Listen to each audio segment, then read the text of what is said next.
जो 42 का जो बी पार्ट है, इसमें हम लोगों से कहा जा रहा है so that the electrostatic field energy stored outside the sphere of radius 2r equals that stored within it। तो जो प्रीवियस पार्ट में हमारे पास था वो एक स्फीयर था ऑफ रेडियस कैपिटल आर, और हमने कंसीडर करना था एक concentric sphere of radius 2r। ये हमारे प्रीवियस प्रॉब्लम का दिया हुआ सिचुएशन था, उसमें हम लोगों ने एनर्जी का वैल्यू इवैल्यूएट किया था in between these two spheres.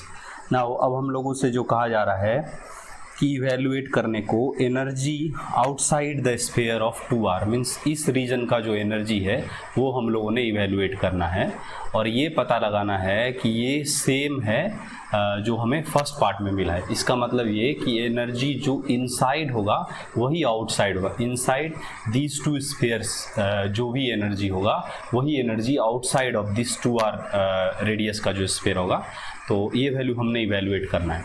तो अगेन इसको हम लोग कैसे करेंगे, तो again the concept of energy density, वो हमारा हो जाएगा energy density is equals to half epsilon naught E square. और जस्ट इस आइडिया को सीखने के लिए हम लोग बार बार देखेंगे कि हम लोग अगेन क्या करेंगे कि एक कॉन्सेंट्रिक फिर से एक स्फीयर बना लेंगे किसी भी एक रीजन पे। तो हम लोग कंसीडर करते हैं कि at a distance of small R हमने एक रेडियस बनाया है, और अगेन इसका जो हम लोग सेक्शन लेंगे तो थिकनेस हम लोग डी आर लेंगे, मीन्स हमने एक स्ट्रिप सा बनाया है और इसका थिकनेस डी आर है। तो अगेन हम लोगों को जो चार्ज पता करना होगा एट द सेंटर, जो सेंटर पर चार्ज होता है, हम लोगों ने सीख रखा है कि जो इलेक्ट्रिकल फील्ड अगर इवेल्युएट करना हो तो हम लोग इसको डायरेक्टली कह सकते हैं के क्यू अपॉन आर स्क्वायर। तो यहाँ पर जो क्यू वैल्यू होता है वो एग्जैक्टली सेम वैल्यू है जो इस सेंटर पर रखा हुआ है, तो वही वैल्यू को हम लोग जनरली यहाँ पर यूज़ करते हैं। तो हम लोग कह सकते हैं कि ये जो क्यू वैल्यू है वो जस्ट यहाँ पर सेंटर पर जितना भी रखा हुआ है वही वैल्यू है।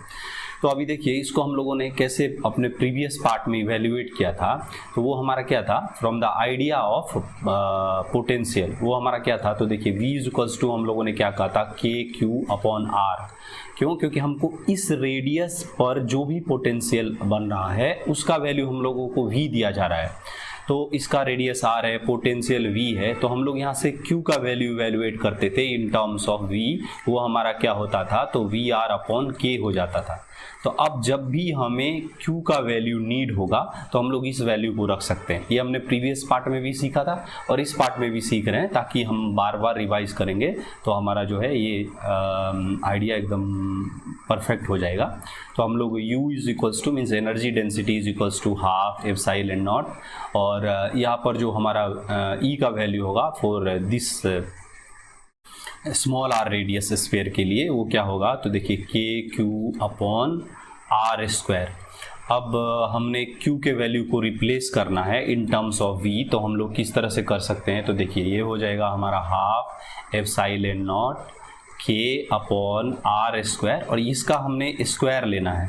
सो यहाँ पर जो टर्म बनेगा के अपॉन आर स्क्वायर को हम लोगों ने इस तरह ही छोड़ दिया, और ये वाला जो वैल्यू है दैट इज़ हमारा वी आर अपॉन के, और इस वैल्यू को हम लोगों ने इंटीग्रेट करना मीन्स स्क्वायर लेना है। तो अभी देखिए ये क्या, ये के और ये के वैल्यू जो है वो कैंसिल होगा। तो अब हमारे पास जो टर्म बनेगा that will be half epsilon naught, और यहाँ पर जो टर्म बन रहा है that is V square R square, और नीचे का जो टर्म है that is R to the power of V, R to the power of 4। So यहाँ पर जो एनर्जी डेंसिटी है वो एनर्जी अपॉन वॉल्यूम लिखते थे, और वॉल्यूम को हम लोग इस साइड में क्या कहते थे, तो 4 pi r square area into the thickness d r. तो हम लोग कुछ इस तरह से इसको यूज़ करते थे।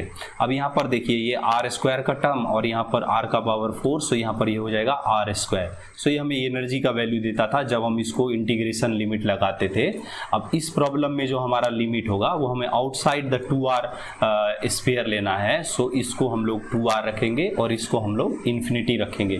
तो अब जो हमारे पास वैल्यू बनेगा यहाँ पर ये हाफ एप्सिलॉन नॉट हमारा जो है वो कांस्टेंट टर्म रहेगा, v² भी कांस्टेंट टर्म है, r² भी कांस्टेंट टर्म है और 4 पाई भी कांस्टेंट टर्म है। तो अब जो हमारे पास बच रहा है वो dr/r² और इसका जो लिमिट है वो 2r से इन्फिनिटी तक। ये similar to the part A हो रहा है, मीन्स अगर किसी ने पार्ट ए को ना देखा हो तो बी पार्ट को देखने से भी काम चलेगा। तो अभी देखिए यहाँ पर क्या होगा, यहाँ पे हम लोग लिखेंगे हाफ एप्सिलॉन नॉट v²r² और यहाँ पर होगा 4 पाई और यहाँ का जो इंटीग्रेशन बनेगा that will B r⁻1 plus -2 + 1। Similarly नीचे में -2 + 1 आएगा और ये वैल्यू हमारा 2r से लेकर इन्फिनिटी तक इंटीग्रेशन लिमिट हमने रखना है। तो अब देखिए यहाँ पे जो हमारे पास वैल्यू बनेगा तो अगेन ये 1/r और यहाँ का -1 बनेगा। सो माइनस टर्म को हम लोग यहाँ पर ही ले लेते हैं। यहाँ बनेगा हाफ एप्सिलॉन नॉट v²r² 4 पाई और माइनस टर्म हमने बाहर लिया है। सो यहाँ पे जस्ट हमारे पास 1/r बचता है और लिमिट हम लोगों ने 2r से इन्फिनिटी तक लेना है। तो अब देखिए इस चीज़ को हम लोग किस तरह से लिख सकते हैं, तो नेगेटिव एप्सिलॉन नॉट v²r² 4 पाई और यहाँ का जो टर्म बनेगा that will B 1/∞ minus 1/2r। अभी देखिए 1/∞ टर्म तो 0 हो गया और यहाँ पर एक माइनस है, यहाँ पर भी एक माइनस है। सो ये वाला टर्म जस्ट प्लस हो जाएगा। तो जो हमारे पास बचेगा that will be half epsilon not v²r² 4 पाई और यहाँ पर जो टर्म बच रहा है दैट इज़ हमारा 1/2r। सो ये वैल्यू और ये वैल्यू कैंसिल हो जाएगा। अब यहाँ पर देखिए ये 2 और ये 2 इस 4 को कैंसिल करेगा तो जो हमारे पास टर्म बचेगा that will be pi epsilon naught v² और यहाँ पर बचा r। सो ये just similar to the previous part of the answer है। मीन्स जैसा हमने 42 के ए पार्ट में आंसर आया था वैसा ही बी पार्ट में आ रहा है। तो हम लोगों ने ये सीखा कि यहाँ पर जो विदिन दीज 2 स्फीयर जो एनर्जी बन रहा था वही आउटसाइड दी स्फीयर भी होगा। मीन्स यहाँ पर जो कुछ भी एनर्जी होगा वो हमको इसी रीजन में भी मिलेगा, यहाँ से अप टू इन्फिनिटी तक सेम एनर्जी हमें मिलेगा। तो यही आइडिया हम लोगों ने इस प्रॉब्लम में सीखना था। तो होप कि हम लोगों ने 42 को कंप्लीट कर लिया है। So thank you, with request to share, subscribe, support. कुछ भी मिस्टेक हो रहा है तो प्लीज़ बताइए ताकि हम उसको रेक्टिफाई करेंगे, हम लोग सब साथ सीख